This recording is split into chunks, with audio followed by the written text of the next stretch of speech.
मी भारती झटपट स्वादिष्टमध्ये मी तुमचे पुन्हा एकदा मनापासून स्वागत करते। हे साहित्य बघून तुमच्या लक्षात आलंच असेल की आज मी काय बनवणार आहे। तर तुमच्या आवडीची, लहानांपासून मोठ्यांच्या आवडीची झटपट होणारी मटर पनीरची भाजी। आता त्यासाठी लागणारे साहित्य, हे मी 300 ग्राम पनीर घेतलं आहे, 4 टोमॅटो घेतले आहेत मीडियम साईजचे, 4 कांदे घेतले आहेत, असे बारीक असे चिरून घेतले आहेत, आपल्याला ते ग्रेव्हीसाठी हवे आहेत, मीठ, फोडणीसाठी तेल, हा माझा मिक्स मसाला आहे, 2 तेजपत्त्याची पानं, थोडं जिरं, 10-12 काजू, हे 200 ग्राम उकडून घेतलेले मटर आहेत, आलं लसूण पेस्ट, कोथिंबीर आणि 10-12 कढीपत्त्याची पानं। आता सगळ्यात अगोदर आपल्याला काय करायचं आहे, एक कढई तापत ठेवली आहे, कारण आपल्याला मटर पनीरसाठी ग्रेव्ही बनवायची आहे। कढई आता छान तापली आहे, आपण तेल टाकूया। मटर पनीर म्हटलं तर थोडं आपल्याला तेल जास्तच लागेल, कारण छान अगदी वर ग्रेव्ही दिसली पाहिजे।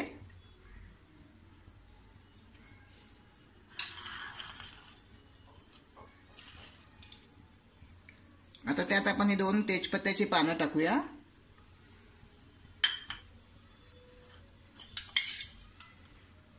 1 चमचा जिरं टाकूया। जिरं छान तडतडलं की आपल्याला त्यात हा आपल्याला कांदा टाकायचा आहे। जिरं आता आपलं हे तडतडत आहे।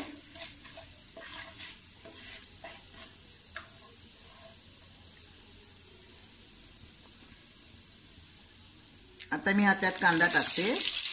असा मी लांबडा कांदा चिरून घेतलाय।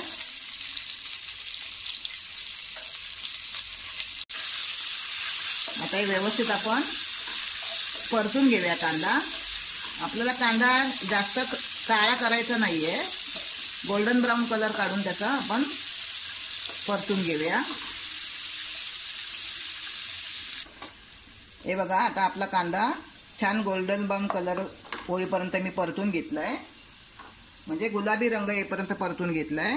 आता त्यात आपण हे टोमॅटो टाकूया। मी हे 4 टोमॅटो घेतले, ते मीडियम साईजचेच आहेत, जेवढा कांदा तेवढेच मी टोमॅटो घेतले आहेत।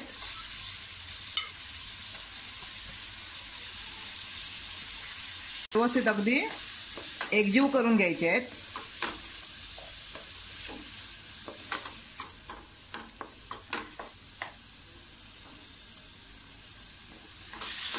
आता मी गॅस फास्टच ठेवलाय आणि आपल्याला हे 5 मिनिटं झाकण लावून एकजीव करून घ्यायचं आहे।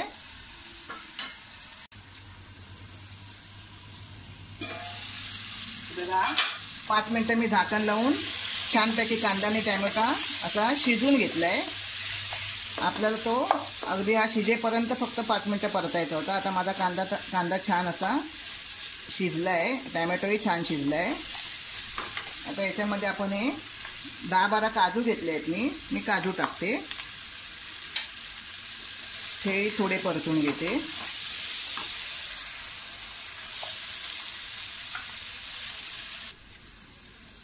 आता आपलं हे संपूर्ण व्यवस्थित शिजलंय।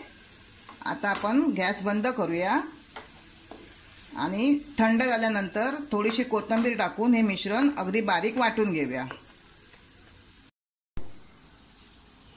हे बघा, हे आता आपलं वाटण, जे मगाशी मी कांदा टोमॅटो भाजून घेतलं होतं, ते मी पाणी बिलकुल न टाकता वाटून घेतलं आणि अशी बारीक पेस्ट त्याची तयार करून घेतली आहे। आता याची आपल्याला मटर पनीरसाठी ही ग्रेव्ही आपली तयार आहे। आता मी त्याच कढईमध्ये फोडणीला घालते, थोडं तेल टाकूया आपण,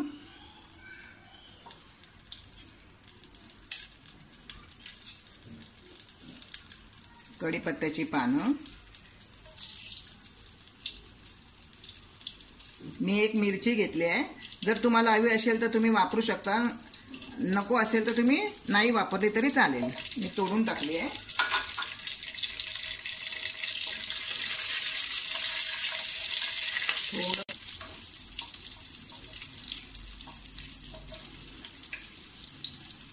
आता आपण ही ग्रेव्ही टाकूया।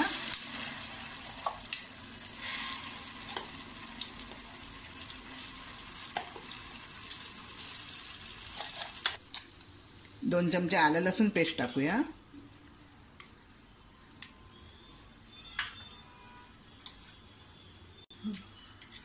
हा माझा मिक्स मसाला आहे. मी हा सुद्धा 2 चमचेच टाकते. याच्यामध्ये संपूर्ण गरम मसाल्याचे पदार्थ आहेत, म्हणजे आपल्याला जेणेकरून दुसरा मसाला टाकायची गरज नाही.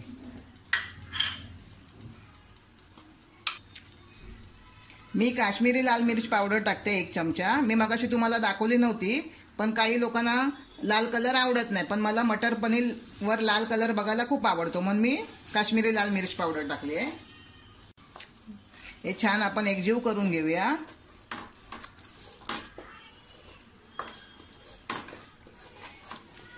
अगदी आपल्याला हे तेल सुटेपर्यंत हा मसाला व्यवस्थितपणे परतून घ्यायचा आहे. चारी बाजूने आपल्याला तेल या मसाल्याचं तेल सुटलं पाहिजे, तोपर्यंत आपण परतून घेऊया.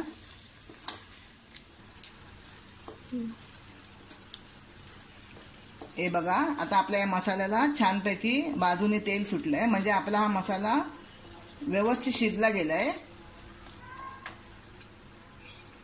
आता आपण त्याच्यामध्ये मटार टाकूया.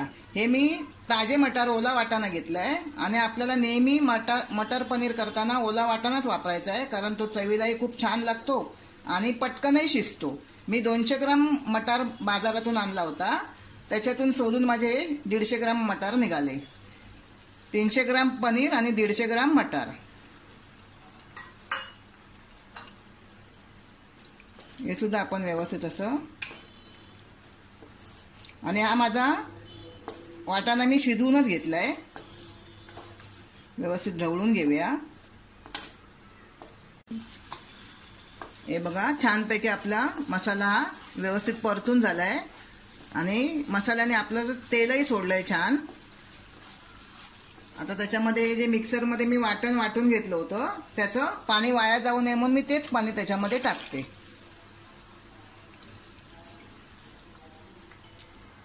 आता आपण चवीपुरता मीठ टाकूया.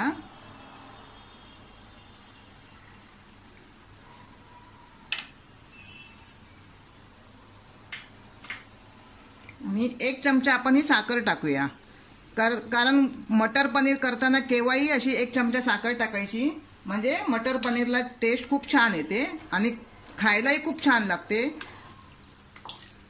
आता आपली छानपैकी ग्रेव्ही तयार झाली आहे. आता आपण त्याच्यामध्ये पनीरचे पीस सोडूया. आपल्याला पनीरचे पीस एकदम शेवटला यासाठी सोडायचे आहेत की पनीर लगेच विरघळून जातं आणि त्याला शिजायला जास्त वेळही लागत नाही. तुम्ही जर माझ्या व्हिडिओला नव्याने असाल तर माझ्या व्हिडिओला लाईक करा आणि माझ्या चॅनलला सबस्क्राईब करा. आपल्याला जास्त अशी ढवळायची नाही आहे, नाहीतर रेसिपी याच्यामध्ये आपला पनीर विरघळून जाईल. आणि 2 मिनिटं आपल्याला फक्त झाकण लावून त्याला उकळी द्यायची आहे. मग आपली ही मटर पनीर खाण्यासाठी तयार.